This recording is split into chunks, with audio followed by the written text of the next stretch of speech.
Hey, it's Animal Collector here. Today's video, we're going to take a look at the 4-panel death card of Ludwig Bazelt. So without further ado, we're going to get started. So going from panel 1 here, we can see a bit of a rough texture on the card. I'm guessing that this was pasted into some kind of album at some point. And panel 1 here is Behold the Man. When I shall one day depart, oh, then do not abandon me, even in the face of death, with my comfort, my salvation, and light. And moving to the interior of the card here, we have a nice full panel photo of Ludwig, then moving over. In prayerful remembrance of the fallen warrior Ludwig Bazelt from Muhldorf, an Unteroffizier and a divisional staff, who died a heroic death for his fatherland on May 26, 1942, during the heavy fighting in the East at the age of 28 and a half. So right off the bat, the reference to being a member of a divisional staff stands out. Obviously, these guys are generally pretty far back behind the front lines. You don't see a lot of casualty records for these units. Actually, as far as I'm aware and can remember, this is the only member of a divisional staff I've ever come across a card for. Now, I do actually have a casualty record for Ludwig. He was born on January 12th, 1914 in Muhldorf, and was part of the divisional staff of the 57th Infantry Division. Now, the 57th Infantry Division we've discussed many times on this channel.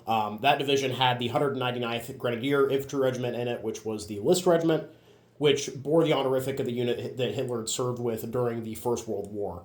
It's a pretty interesting unit. Even though they had that connection to Hitler, they really didn't benefit much from it. They did get to wear a cuff title. They didn't receive any extra training or equipment or anything like that, as far as I can tell.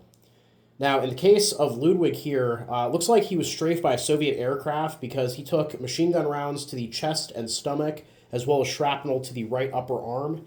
And it appears that he must have survived that initial assault because he ends up dying in Field Hospital 175 in Belgorod at 5:25 p.m. And given that he was on a divisional staff, it makes sense that him or the command post that he was at might have been targeted by Soviet aircraft, right? Like I said, generally these guys are pretty far behind the lines, so they're not really in a position where they're going to be getting into direct confrontations with Soviet troops.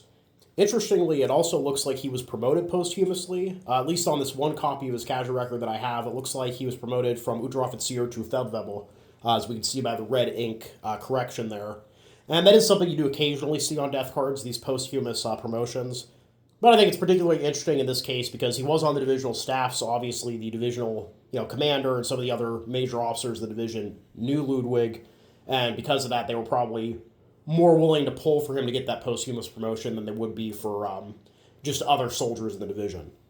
And he is likely buried in the unknown section of the Kursk-Besedino cemetery. Now, as previously mentioned, we have covered the 57th Infantry Division a lot in these death card videos. I actually have 12 other cards for members of the division. So going through those here, Ignaz Fleckinger was a Schütze in the 11th Company of Infantry Regiment 199. It was killed by an artillery hit to the left thigh and foot at Le Mot-Bellu in France on June 5th, 1940. Xavier Hagenetter was an Unteroffizier in the 5th Company of Infantry Regiment 217 and was killed by a gut shot at Aumôtrait, France on June 7th, 1940. Johann Thalhammer was an Obergefreiter in the 11th Company of Infantry Regiment 199 and was killed by a headshot at Korsov, Ukraine on June 29, 1941. Anton Weitzer was a Funker in the 2nd Company of Nachrichten Abteilung 157 and died in an accident which injured his left leg and face at Bila Tserkva, Ukraine on August 18, 1941.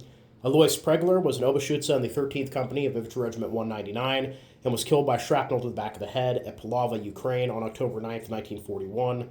Andreas Schumacher was an Obergefreiter in the 10th Company of Infantry Regiment 199 and was killed by a gunshot to the shoulder and neck, which fractured his spine at Kuroka, Ukraine on July 8, 1942.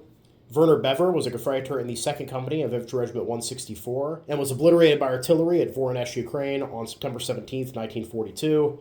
Josef Lix was a Gefreiter and mortarman in the 4th Company of Grenadier Regiment 199 and was killed by a heart shot at Rabuchi, Russia on October 20th, 1942. Karl Freundorfer was a Feldwebel and Zugführer in the 13th Company of Grenadier Regiment 217 and was killed by a headshot at Boromya, Ukraine on August 14th, 1943. Johann Auer was a Gefreiter in the 3rd Company of Grenadier Regiment 217 and died of a head injury at Kaniv, Ukraine on December 4th, 1943.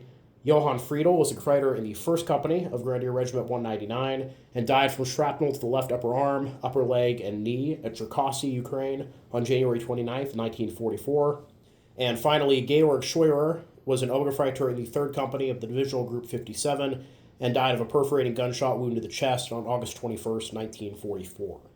And there is a unit history for the 57th Infantry Division. Unfortunately, I have not been able to get a copy of it, but I would be curious to see if Ludwig actually gets mentioned in that just because he was on the divisional staff.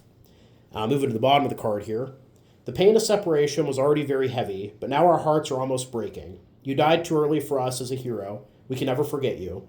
We can no longer offer you anything, can no longer make you happy with anything, not even scatter a handful of flowers on your grave. We couldn't see you die and couldn't stand at your grave. Your grave is far away, our pain is deep. Now rest, faithful heart.